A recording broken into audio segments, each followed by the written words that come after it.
If you own a home in Frisco, Texas, you just hit the absolute jackpot.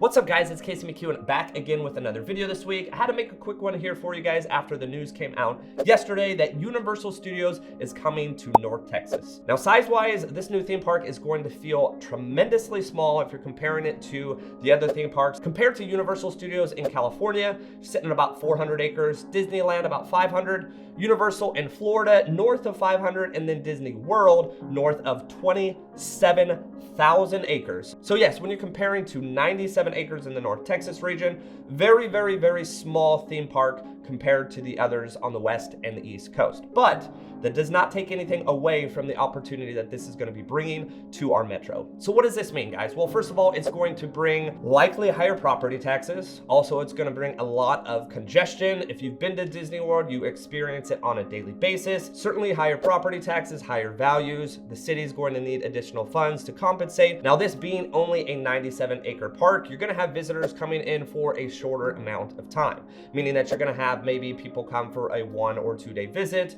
When you're looking at Disney World though, certainly Disney World cannot be accomplished in just a day or two. So this is a quick weekend trip or maybe middle of the week trip. It's not something that you're gonna have someone come for a whole week and spend the entire week at this resort. Universal Studios coming to North Texas is going to bring a ton of employment opportunities here. Me, myself, being in my early 30s and really having kids probably in the future, this is gonna give my kids an opportunity to not have to bring the whole crowd out to Florida or bring my entire family out to California. It's something that we can get a season's pass for and really be able to enjoy for the entire year. Now the thing is, with the Dallas-Fort Worth Metro sitting at about 8 million people in population, we have a ton of activities for adults. Plenty of bars. We have just about every single professional sports you could think of, even to the minor leagues. We've got 2 international airports, including one that is one of the largest in the entire country.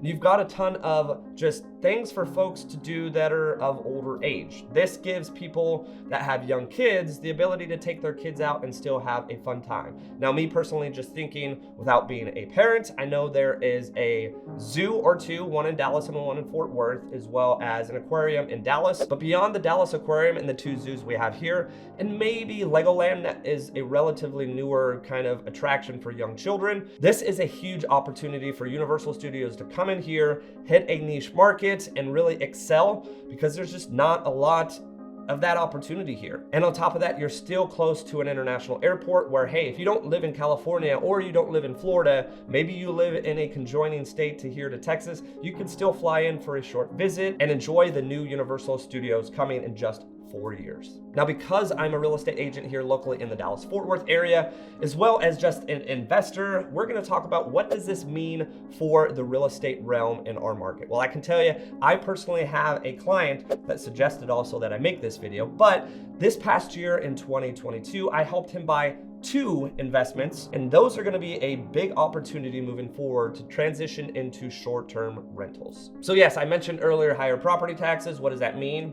It means property values are going up. With property values going up and property taxes going up, cash flow may be a little bit more difficult for long-term renters in the North Texas area, including Frisco. But key but here, if you have a home in Frisco, Texas, you're going to be in a good position if you own a home that does not have an HOA. Now, HOA guidelines oftentimes will restrict short-term rentals. So if you do own a home, I would definitely look right now, if you have an HOA, to see the guidelines and whether or not they limit your ability to use them as short-term rentals. Now, I can also tell you this as well, if you do have an HOA that does not have any restrictions, there is a good chance with PGA headquarters and the new golf course coming up there, as well as now Universal Studios really coming in next door, that these HOA guidelines will definitely change over time to eventually limit short-term rentals. So the big key factor here is you've probably hit the jackpot if you live in Frisco, Texas, or a surrounding city, and your home does not have an HOA. So yes, real estate market in the North Texas area is going to continue to stay hot. Actually, since the beginning of the new year here, I've seen definitely a transition from kind of a slower winter market to already a market that is getting quicker and quicker by the day. We've got 2 particular properties that have sat for a little bit longer, and we're about to execute contracts on both of them. I don't know what it is. It's just the new year that seems to put a lot more people out there looking for properties. So to tie all this up, guys, yes, huge news with Universal Studios coming to our North Texas market. What does that mean moving forward? Definitely going to be higher property values, more traffic, and a lot more congestion, but a lot of opportunity when it comes to employment and just overall fun things for you to do with your family in the future. Thanks again for watching, guys. Make sure to like and subscribe. It really does help, and stay tuned for the next video.